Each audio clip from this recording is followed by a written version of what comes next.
सभी को नमस्कार। दोस्तों, आज के वीडियो में हम ऐसे राइटिंग के लिए रबकारी कैसे किया जाता है और रबकारी क्यों ज़रूरी है, इसके बारे में बात करेंगे। और ये एक बहुत ही शानदार लेसन होने वाला है, इसलिए आपसे आशा करता हूँ कि वीडियो को लाइक शेयर ज़रूर करोगे। और ऐसे राइटिंग के लिए हमने पहले भी अच्छे खासे वीडियो बनाए थे, लेकिन ये अभी 2022-23 की सीरीज़ है, जिसमें मैं नई तरीके से आपको ऐसे राइटिंग करना सिखा रहा हूँ। और जो भी मेरा अनुभव है, क्योंकि आप जानते हो कि ऐसे राइटिंग में मुझे सौभाग्य से यूपीएससी के एग्ज़ाम में 157 मार्क्स प्राप्त हो चुके हैं। यानी मैंने 4 मेंस लिखे हैं, चारों मेंस में मेरा एसए के पेपर में हमेशा स्कोर 131 प्लस ही रहा है। ठीक है, तो ये अनुभव आपके साथ निश्चित रूप से साझा करूँगा कि किस प्रकार अच्छे मार्क्स लाए जा सकते हैं, उसके लिए आपको क्या करना चाहिए। इस कड़ी में पहला वीडियो मैंने बनाया था थोड़े दिन पहले, जिसमें स्ट्रेटेजी बताई थी कि किस प्रकार आपको निबंध लिखते समय किन बुनियादी बातों को ध्यान रखना है। तो वो वीडियो भी आप प्लेलिस्ट में जाकर देख सकते हो। तो आज की वीडियो में पूरी तरह से हम कोशिश करेंगे कि रबकारी कैसे किया जाता है, इस पे ही हम फोकस करने वाले हैं। कुछ एग्जाम्पल लेके आपको यहाँ पे थोड़ा-सा बताने की कोशिश करूँगा। तो चलते हैं। जैसे मैंने निबंध का ये टाइटल लिया है, ठीक है? निबंध का टाइटल एक फिलोसॉफिकल एसे का लिया है ताकि इसको अच्छे से हम समझ पाएँ। दोस्तों, एक बात आपको बताना चाहूँगा कि एसे राइटिंग में कैसा भी टॉपिक आए आपके सामने, क्योंकि बहुत सारे एस्पिरेंट के सामने ये दुविधा रहती है कि फिलोसॉफिकल एसे को कैसे हैंडल करें। और आजकल तो यूपीएससी सभी एसे फिलोसॉफिकल देने लगा है, तो वहाँ पे आपके पास चॉइस भी नहीं है। तो हमारे पास एक तरीका होना चाहिए। हम पहले से ये कार्य कर सकते हैं कि जैसे अभी आप में से बहुत सारे एस्पिरेंट 2022 की मेंस दे रहे हैं, तो आगे 2023 की देने वाले हैं। तो यहाँ पे ज़रूरी होता है कि आप घर पे बैठ के ऐसे की तैयारी करो। तो एक चीज़ आपको बताना चाहूँगा कि आप ऐसे के लिए बहुत सारे कोटेशन, स्टोरी, एग्जाम्पल, इंडेक्स पहले से अपनी एक डायरी में नोट कर लो। वैसे भी हम जीएस के लिए पढ़ते हैं, जीएस प्रीलिम्स और मेंस के लिए ये टॉपिक पढ़ते हैं। यही जो डाटा आपके पास एक फ़ाइल होती है, आपके पास डाटा, इंडेक्स, केस स्टडीज़, उनको आप ऐसे में अच्छे से इस्तेमाल कर सकते हो। तो सबसे पहले हम जैसे टॉपिक को तोड़ते हैं। आपको मैं ये सिखाऊँगा कि किस प्रकार सबसे पहले हमें कौन-सा कार्य करना होता है, उस पे हम बात कर सकते हैं। जैसे एक चीज़ आपको कुछ और चीज़ें बताना चाहूँगा यहाँ पे। जैसे हमारे ये पेज होता है ऐसे का, वहाँ पे आपके पास ये पेज आता है। बहुत सारे एस्पिरेंट गलती करते हैं, जैसे यहाँ पे निबंध का टाइटल है, तो यहाँ ही रब कार्य करने लगते हैं। ऐसी गलती नहीं करनी है, बहुत आपका इंप्रेशन खराब हो जाएगा। तो रब कार्य के लिए जो क्या होता है, जैसे आपकी कॉपी होती है, वहाँ से उसके लास्ट में, सबसे लास्ट में रब कार्य के लिए 2-3 पेज होते हैं, आपको रब कार्य वहाँ करना चाहिए, ना कि आप यहीं शुरू में कर रहे हो, ये नेगेटिव हो जाएगा। इस बात का ध्यान रखना है। और किन बातों का ध्यान रखना है, जैसे हमारा ये पेज होता है, ठीक है? इस पेज में जैसे आप ऐसे राइटिंग शुरू करते हो, तो आराम से आपको क्या करना चाहिए, जो भी आप ऐसे शुरू कर रहे हो, ठीक है? आपने जो ऐसे यहाँ पे लिखा उसका टाइटल, यहाँ स्पेस देके आराम से पैराग्राफ फॉर्म में उसको लिखना चाहिए, ठीक है? पैराग्राफ फॉर्म में लिखो। और कई गलती ये करते हैं कि कई तीर लगा देते हैं ऐसे, यहाँ पेज के बाहर भी ऐसे तीर लगाते हैं या पॉइंट लगा देते हैं। ये गलतियाँ नहीं करनी है, ठीक है? अपने को क्या करना है, ऐसे राइटिंग में हमेशा ध्यान रखना है, पैराग्राफ फॉर्म को ही लिखना है, ठीक है? पैराग्राफ अच्छा माना जाता है। जैसे यदि मैं ऐसे लिखता तो मैं कोशिश करता कि एक पेज में या तो 2 पैराग्राफ या 3 पैराग्राफ मैक्सिमम करता। जैसे 1 पैराग्राफ यहाँ पे हो गया, यहाँ पे हो गया, 3 पैराग्राफ ऐसे हो सकते हैं। ना पैराग्राफ छोटे करने हैं, ना बड़े करने हैं, मध्यम आकार के पैराग्राफ हो सकते हैं। आप देखना टॉपर्स कैसा लिखते हैं, उनकी कॉपी आपने देखी होगी। तो ये बुनियादी चीज़ें हैं जो आपको ज़रूर ध्यान में रखनी है। अब हम बात करते हैं, ऐसे ऐसे में रबकारी कैसे तैयार करना चाहिए। जैसे पहले से आप ये लेके चलते हो, आपको ये तो पता है कि ऐसे यूपीएससी के एग्ज़ाम में 3 घंटे हमें मिलते हैं और 2 ऐसे आपको लिखने हैं। तो ये आपको पहले डिसाइड कर लेना है कि मुझे एक ऐसे को 1.5 घंटा देना है, ठीक है? डेढ़ घंटा हमें क्या देना है, एक-एक ऐसे को देना है, 2 ऐसे हमें लिखने होते हैं। तो मेरा ये पहले से रहता था कि मैं कम से कम 15 से 20 मिनट रबकारी तैयार करूँगा। जैसे पहला ऐसे लिखना शुरू किया, तो मैं 15 से 20 मिनट तक रबकारी पर काम करूँगा। उसके बाद मैं लिखना शुरू करूँगा, पहला ऐसे लिख लिया। इसी तरह जब सेकंड ऐसे में जाएँगे तो यही काम दोबारा होगा कि 15 से 20 मिनट, 25 मिनट क्या करेंगे, रबकारी करेंगे। रबकारी करना क्यों ज़रूरी है, अब इस पे आते हैं। जैसे आप क्या करोगे, आपके पास जैसे ये टाइटल है निबंध का, आप अपनी जो भी आपकी कॉपी होगी निबंध की, उसके पीछे आप रब कार्य करते समय अपने टाइटल को सामने रखना। आपका जो निबंध का टाइटल है वो सामने होना चाहिए, या आप वहाँ रब कार्य में लिख लेना। जैसे ये निबंध का टाइटल है कि जहाज अपने चारों तरफ के पानी की वजह से नहीं डूबा करते हैं। एक लाइन तो इसकी है कि जहाज अपने चारों तरफ के पानी की वजह से नहीं डूबा करते हैं। ये बात सत्य है, ठीक है? जबकि इसमें आगे की क्या बात है कि जहाज पानी के अंदर समा जाने की वजह से डूबते हैं। तो ऐसी क्या समस्या है? इसको हम जैसे इसको पढ़ते हैं, तो कहीं न कहीं हमारे सामने बहुत सारे आइडिया आएँगे कि जैसे हम मानव की ले सकते हैं, समाज का ले सकते हैं, किसी देश का एग्ज़ाम्पल ले सकते हैं कि उस देश की हम किसी भी चीज़ की बात बात कर सकते हैं, सामाजिक, आर्थिक, राजनीतिक जो भी आयाम हो हम सोच सकते हैं, उनकी हम बात कर सकते हैं। आपके मन में ऐसे विचार आएँगे कि जहाज को यहाँ पर हम मनुष्य ले सकते हैं या समाज ले सकते हैं या कोई देश ले सकते हैं, या मिक्स अप्रोच के साथ हम आगे बढ़ेंगे कि एक इसमें पॉजिटिव पक्ष बताएँगे, एक इसमें नेगेटिव पक्ष बताएँगे और कुछ हम इसमें अपने सजेशन देके इस निबंध को खत्म करना चाहेंगे। और ये निबंध सबका अपना-अपना अपने ओपिनियन पर डिपेंड करता है। जैसे मैं अभी बात कर रहा हूँ तो ये मेरे अपने विचार पर डिपेंड कर रहा है, मेरी सिचुएशन पर डिपेंड कर रहा है, मैं कैसा सोच पा रहा हूँ, कैसा इसमें थिंकिंग करता हूँ, उसी के हिसाब से ऐसे लिखा जाता है। तो ये बात ध्यान रखना कि आपका जो ऐसे लिख रहे हो वो आपका अपना है, आपके वो अपने विचार हैं, तो वो किसी तरीके से कम नहीं होते हैं। कभी भी ये डाउट मत पालना कि यार मेरा ऐसे अच्छा लिखा नहीं जाएगा, पता नहीं मैं कैसा लिखता हूँ, मैंने कभी ऐसे लिखा ही नहीं। इससे फ़र्क नहीं पड़ता, आपको बस कोशिश करनी है और ऐसे की जो आर्ट होती है उसको, कला को सीखना है। जैसे मैं अपना अनुभव बताऊँ कि जैसे मैंने 2014 में पहला मेंस लिखा। पहले मेंस में जैसे घर पर मैंने 1-2 निबंध लिख के देखे थे, प्रैक्टिस की थी और ये सोचा था कि निबंध के पेपर में पता नहीं कैसे मार्क्स आएँगे, लेकिन जैसे उस बार पहली बार में 133 मार्क्स आए, तो मुझे अच्छा लगा कि निबंध के पेपर में ऐसा होता है कि यदि आपके 125 या 130 प्लस मार्क्स आते हैं तो बहुत अच्छे माने जाते हैं। और फिर सेकंड जब मेंस लिख रहा था 2016 में, उस साल मुझे 157 मार्क्स मिले। तो 157 मार्क्स तो बहुत ज़्यादा अच्छे मार्क्स होते हैं। आप यहाँ पे जीएस के 2 पेपर मिला के इतने मार्क्स आते हैं, तो निबंध का आप रोल देख सकते हो कितनी बड़ी भूमिका होती है। तो ये धीरे-धीरे सीखा जा सकता है यदि आप सही से आंसर राइटिंग करते हो। यहाँ पे 2023 के एस्पिरेंट को मैं ये बात बोलना चाहूँगा कि आप 15 दिन से निबंध लिखो। तो जो 2022 के एग्ज़ाम दे रहे हैं उनके लिए तो ये है कि वो हर 7 दिन से लिखें, 2 निबंध लिखें, प्रॉपर 3 घंटे में लिखें, उससे बहुत फ़र्क पड़ता है। तो यहाँ पर हम बात कर रहे थे कि हम रफ कार्य कैसे तैयार करेंगे। तो सबसे पहले रफ कार्य तैयार करते समय आपको एक टाइटल लिख लेना है। सामने आपके टाइटल होना चाहिए कि जैसे जहाज अपने चारों तरफ के पानी की वजह से नहीं डूबा करते हैं, जहाज पानी के अंदर समा जाने की वजह से डूबते हैं। तो पहला सबसे पहले काम क्या होना चाहिए, इस टाइटल को आपको समझना है कि ये क्या कहना चाह रहा है, इस निबंध में आपसे क्या पूछा गया है। तो आपने एक दिशा पकड़ी कि यार मैं ऐसा समझ पा रहा हूँ, जैसे मैंने आपको बताया कि इसमें हम कैसे ले सकते हैं कि समाज, देश, या एक तरह से हम कह सकते हैं कि कोई व्यक्ति का एग्जाम्पल भी ले सकते हैं। उस दृष्टिकोण से हम इसके पक्ष और विपक्ष में लिख सकते हैं। जैसे यहाँ पर एक जहाज जहाज ये जान आप जानते हो कि जहाज पानी पे तैरता है और वो तब तक तैरता रहता है जब तक उसको कोई समस्या नहीं आती, जब तक उसमें कोई लूप होल या कोई लीकेज नहीं आता, तब तक वो नहीं डूबता है। लेकिन जहाज पानी के अंदर समा जाने की वजह से डूबते हैं, तो ऐसे कौन से कारण हैं जिसकी वजह से जहाज डूबता है? तो इसी को हम क्या करेंगे, सामाजिक, आर्थिक, राजनीतिक ऐसे आयाम के साथ इसको जोड़ने की कोशिश करेंगे। तो आगे चलते हैं और रफ कार्य तैयार करने की एक विधि सीखते हैं। तो रफ कार्य तैयार करते समय पहले से हमें ये लेकर चलना पड़ेगा, जैसे यहाँ पे आपने ये निबंध का टाइटल लिखा और निबंध के टाइटल को सबसे पहले आपने तोड़ लिया कि इसके कितने आयाम हो सकते हैं। जैसे अभी हमने समझा कि इसके 2 आयाम हो सकते हैं, मुख्य रूप से इसके 2 आयाम हैं, पक्ष और विपक्ष लिखें और कुछ इसका सॉल्यूशन पार्ट और फिर इसका निष्कर्ष खत्म करेंगे। ठीक है? तो सबसे पहले हम बात करते हैं, जैसे ये तो आपको पता है कि सबसे पहले क्या लिखते हैं, हम प्रस्तावना लिखते हैं। ठीक है? सबसे पहले हम प्रस्तावना लिखेंगे।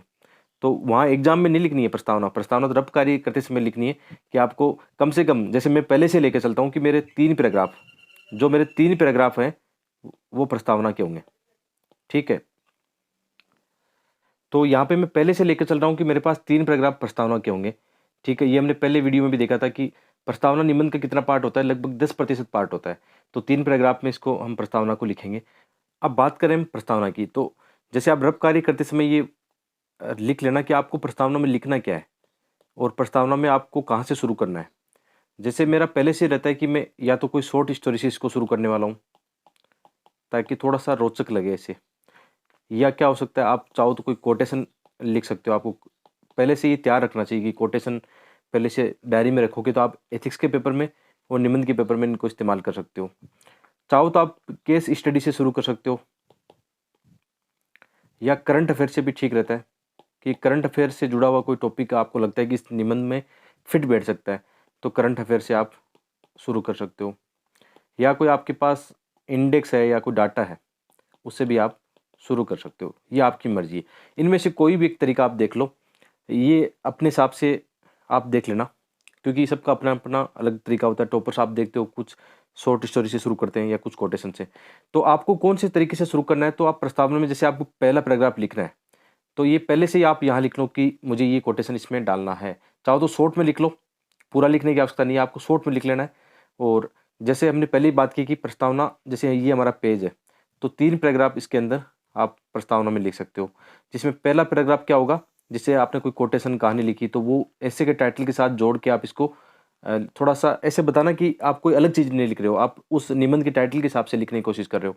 तो आपका पहला पैराग्राफ हो गया। सेकंड पैराग्राफ में चाहो तो आप कुछ उस टॉपिक से जुड़े कुछ क्वेश्चन उठा सकते हो या कोई करंट चीज़ें हैं ना, उनको ऐड करके आप अपने निबंध को आगे बढ़ा सकते हो।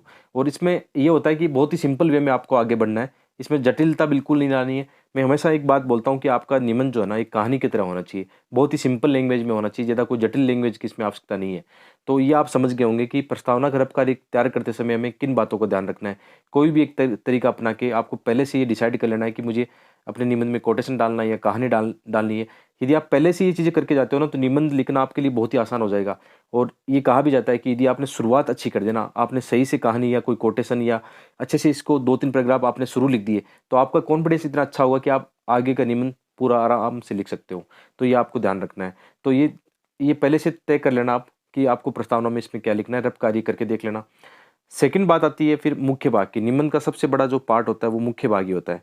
और मुख्य भाग में क्या होता है, मुख्य भाग में आपको, जैसे इसको मेन बॉडी भी हम बोलते हैं, तो मेन बॉडी में आपको क्या करना है, मुख्य भाग में आपको ये कोशिश करनी है कि निबंध के जो भी आयाम पूछे गए हैं, जैसे अभी हम जहाज वाले निबंध की बात कर रहे हैं, इसमें मैं 2 पार्ट सोच पा रहा हूँ कि सबसे पहले इसके नकारात्मक पक्ष पर हम बात कर सकते हैं और उसके बाद में हम सकारात्मक पक्ष पर बात कर सकते हैं। ठीक है, 2 पक्ष इसमें लेके चल रहा हूँ आगे।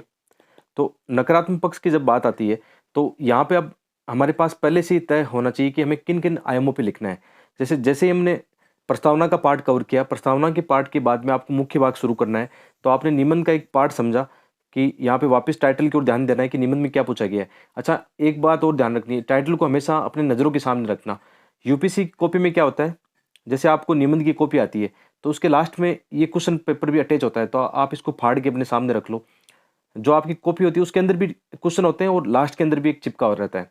वो उसको सामने रखोगे तो आपके सामने ये टाइटल रहेगा, तो टाइटल जब सामने रहेगा तो आपका भटकाव नहीं आएगा। अदरवाइज़ क्या होगा, आप पता नहीं क्या लिखने जा रहे हो, आप भटक जाओगे, वो नुकसान कर जाएगा। इसलिए ये भी निबंध के पेपर में ध्यान रखने वाली बात है कि निबंध का टाइटल आपकी नज़रों के सामने है।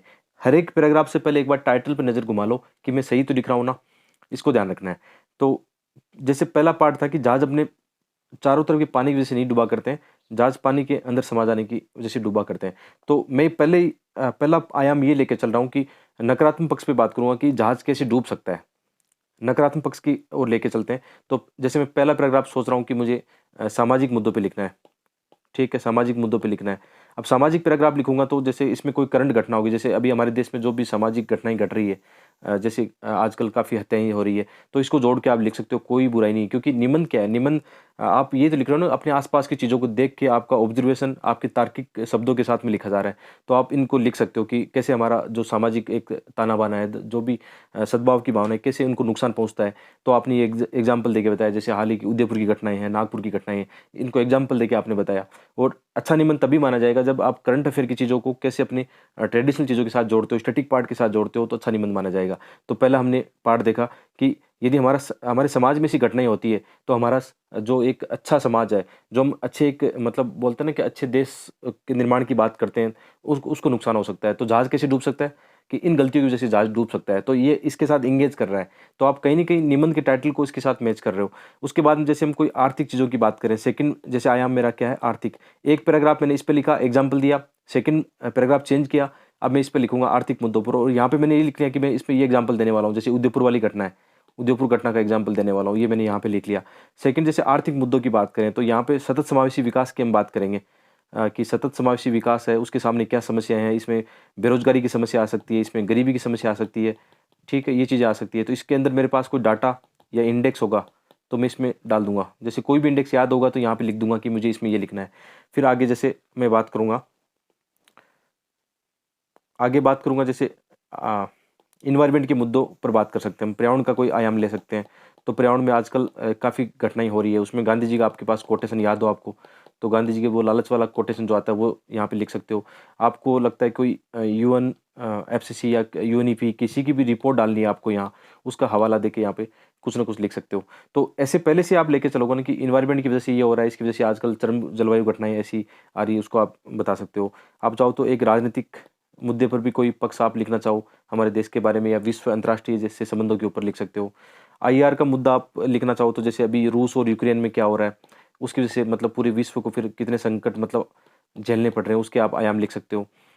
ठीक है, आप देख रहे हो ना कैसे मतलब मेरे पास आयाम की कमी नहीं है, सामाजिक, आर्थिक, राजनीतिक, इन्वायरमेंट, आईआर और इसके अलावा भी बहुत सारे मुद्दे। अब जब मुझे लगता नहीं मैं फँस गया हूँ, मेरे पास मुद्दे नहीं है, तो मैं अपना सिलेबस याद करता हूँ। सिलेबस याद करता हूँ तो जीएस फेस्ट में क्या है, तो जीएस फेस्ट में जैसे इतिहास है, इतिहास और संस्कृति का मुझे कोई एग्ज़ाम्पल यहाँ पे याद आ जाएगा, वो लिख दूँगा।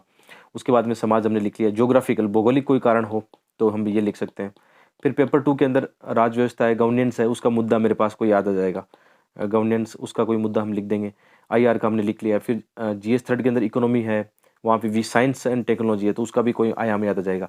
तो ऐसे करके क्या किया मैंने, 10 से 12 जो पैराग्राफ लिखे, एक पक्ष पे लिखे, कौन से नेगेटिव पक्ष पर, जिस पे ये था कि हमारा जहाज़ कैसे डूब सकता है। इसी तरह फिर मैं सकारात्मक पक्ष पे आऊँगा कि ऐसी बात नहीं है कि केवल नेगेटिव चीज़ें सब कुछ हो सकती है। हमारे पास क्या है, पॉजिटिव चीज़ें भी है। तो पॉजिटिव चीज़ों पर अब जब लिखना शुरू करेंगे तो वही उसमें भी हम ऐसे ही तरीका अपनाएँगे कि पहला पैराग्राफ कोई समाज पे लिखेंगे तो इसमें अच्छे एग्जाम्पल हमारे पास बहुत सारे हैं, उसके लिख देंगे। दूसरा कोई एनवायरनमेंट का एग्जाम्पल है, पर्यावरण का एग्जाम्पल, उसमें बहुत सारी पॉजिटिव चीज़ें हैं जो हमारे समाज में वो हो रही है। व्यक्तिगत एग्जाम्पल दे सकते हो, देश का जैसे भूटान का मॉडल है, उसका आप एग्जाम्पल यहाँ पे दे सकते हो कि किस प्रकार मतलब लोग अच्छा कार्य भी कर रहे हैं। तो ये दोनों पक्ष आ गए। पहले हमने 10, 15, 12 जो भी आयाम नेगेटिव लिखे, लेकिन फिर हम सकारात्मक चीज़ों को भी लिख रहे हैं कि सिक्के का दूसरा पहलू भी है। कैसे हमारा जहाज डूबेगा, हम डूबने देंगे नहीं उस जहाज को। हमारे पास पहले से ही क्या है, एक रणनीति है, एक दीर्घकालीन रणनीति है, एक शॉर्ट हम कह सकते हैं कि अल्पकालीन, दीर्घकालीन, ऐसी हमारे पास रणनीतियाँ हैं जिस पर हम काम कर सकते हैं। इसी तरह हम फिर आर्थिक मुद्दों पे बात कर सकते हैं कि कैसे हमारे देश में या वैश्विक स्तर पर कैसे आर्थिक चीज़ों को लेकर आगे बढ़ रहे हैं। यहाँ पे सतत समावेशी विकास के मुद्दों को आप बता सकते हो। इसी तरह फिर राजनीति के मुद्दों पर बता सकते हो आप। तो ऐसे करके आपके पास ये 10-12 आयाम कौन से हो गए, पॉजिटिव आयाम भी हो गए। और आप जो भी लिखना चाहते हो कि आपको लगता है ना कि कोई इंडेक्स, डाटा या कोई केस स्टडी आपको लिखनी है, तो रब कार्य में पहले से लिख लेना ताकि आपकी वहाँ गलतियाँ नहीं हो। तो ऐसे करके क्या हमने लिखा। और फिर चाहें तो फिर जैसे हमने पक्ष-विपक्ष के बाद में आप चाहो तो 2-4 पैराग्राफ 2, 4 या 5 पैराग्राफ तक आप क्या लिखोगे, कुछ आपके पास सुझाव वाले मुद्दे हों। आप सुझाव देना चाहते हो कुछ भी, आपको लगता है कि 4-5 पैराग्राफ आपको सुझाव वाले लिखने चाहिए। ऐसा मैं लिखता हूँ, उसका फ़ायदा ही मिलता है। 4-5 पैराग्राफ आपको सुझाव वाले लिखने चाहिए जिसमें आप अपने अपने ओपिनियन को आप रख रहे हो। उसका भी ब इसको वे फॉरवर्ड भी हम बोल सकते हैं या ओपिनियन बोल सकते हैं, कुछ भी बोल सकते हैं। 4-5 पैराग्राफ में उस निबंध के टाइटल के हिसाब से आप बता सकते हो, अच्छा माना जाता है। और लास्ट में फिर आप जानते हो निष्कर्ष लिखना है हमें, और निष्कर्ष का भी सेम तरीका है कि प्रस्तावना के 3 पैराग्राफ और निष्कर्ष के भी 3 पैराग्राफ हम पहले से लेके चलते हैं। ये 3 पैराग्राफ मेरे पहले से फिक्स है कि इनको लेके चलूँगा। और यहाँ पे अब नए मुद्दे पर बात नहीं करनी। जो भी मुख्य भाग में हमने मुद्दों पर बात करी वो पूरी हो चुकी है। अब हम निबंध को एंड कर रहे हैं, और एंड करते समय इस बात का ध्यान रखना, आप हमेशा सकारात्मक रहना, ऊर्जावान रहना, इन बातों को ध्यान रखना है। सकारात्मक रहना है, ऊर्जावान रहना है, भविष्य उन्मुखी आपको चीज़ों को लेकर बातें करनी है अब। ठीक है? और इसी के साथ आपको निबंध समाप्त करना है कि सकारात्मक, ऊर्जावान, भविष्योन्मुखी और पॉजिटिव चीज़ों के साथ आपको अपने एसे को एंड करना है। लास्ट में जैसे हम एंड करते हैं कि अतः कहा जा सकता है, या ये इस प्रकार हम कह सकते हैं कि जो भी हमने चीज़ें ऊपर चर्चा की है, जो भी मुद्दों की हमने बातें की है, उससे लगता है कि इससे हमारा मतलब कहीं न कहीं जो जहाज़ डूबने की बात थी वो नहीं होगा, और हम पहले से इन चीज़ों का आकलन करके अपने जहाज़ को किसी भी कंडीशन पर डूबने नहीं देंगे। थोड़ा-सा चाहो तो आप ऐसे के टाइटल को बीच-बीच में ऐसे याद दिला सकते हो कि आप सही दिशा में आगे बढ़ रहे हो। ऐसे करके 2-3 पैराग्राफ में आप एंड कर दो। और निबंध आपका ऐसे चलता है, मतलब याद रखना, निबंध जब प्रस्तावना में शुरू करते हो तो ऐसे चलता है, बॉडी पार्ट में सर्वोच्च स्तर पर चलता है। जैसे ही आप बॉडी पार्ट एंड होता है, आप निष्कर्ष की ओर आते हो, निबंध आपका ऐसे हो जाता है। मतलब दोबारा यहाँ पे जिग-जैग नहीं करना है, दोबारा से कोई नई स्टोरी शुरू नहीं कर देनी है। इस बात का विशेषकर ख्याल रखना है। और लास्ट में चाहो तो आपके पास कोई अच्छा-सा कोटेशन हो एंड में, कोई अच्छी-सी पोएम हो, आपको याद आ रही हो कि आज मुझे फिर से ये चीज़ें याद आ रही है, आज मुझे फिर से गांधीवाद, बुद्ध का कुछ याद आ रहा है, तो आप उसको कोटेशन के रूप में या कोई आपके पास छोटी पोएम है उसके रूप में लिख सकते हो। अच्छा माना जाता है। एंडिंग जब अच्छी होती है, एग्ज़ामिनर जब आपके यहाँ मार्क्स देगा ना, तो इसका भी बहुत प्रभाव पड़ता है कि आपने एंड में कैसे अपने एसे को सकारात्मक चीज़ों के साथ खत्म किया है, उसका भी बहुत फ़र्क पड़ता है। तो ऐसा मैं करके चलता हूँ। और निबंध कोई बड़ी तोप नहीं है, आप ये मत समझो कि ये रॉकेट साइंस है, निबंध में मार्क्स नहीं आ सकते। निबंध में मार्क्स आते हैं, मेरे जब आए हैं, बार-बार आए हैं, एक बार नहीं, मतलब एक बार चलो तुक्का हो सकता है, लेकिन चारों बार कैसे आ गए? तो यही तरीका यार, यही मैं अपनाता हूँ, सेम तरीका। और मैं ज़्यादा से ज़्यादा चीज़ें यहाँ रफ़ कार्य में लिख लेता हूँ कि मुझे क्या करना है। और ये लगभग काम होता है, मैंने पहले ही कहा कि 25 मिनट से ज़्यादा काम नहीं होगा, 20-25 मिनट का आपका ये काम है। धैर्य रखना, निबंध में धैर्य रखना बहुत ज़रूरी है। बहुत सारे एस्पिरेंट धैर्य नहीं रख पाते, उनको लगता है कि मैं रफ़ कार्य नहीं कर सकता, मैं तो डायरेक्ट जाके अच्छा लिख दूँगा। वहाँ गलतियाँ हो जाती है कि बहुत सारे आयाम छूट जाते हैं। अब रफ़ कार्य में तो ये होता है, आप इसको एक बार देख सकते हो कि मेरे कौन से आयाम छूट गए हैं, मेरे पास और भी चीज़ें डालने को है यहाँ पे। ठीक है, उससे बहुत फ़र्क पड़ता है। तो आप ऐसे ट्राई करना, जब भी निबंध लिखो डायरेक्ट मत लिखो, एक बार रफ़्कारी तैयार करो, उसके बाद में लिखो। और आशा करता हूँ कि लेसन आपको पसंद आया होगा, थोड़ा बड़ा हो गया लेकिन ये अच्छा एक मेरे हिसाब से आपके काम आने वाला है। तो मिलते हैं एक और वीडियो में, आप सबका बहुत-बहुत धन्यवाद।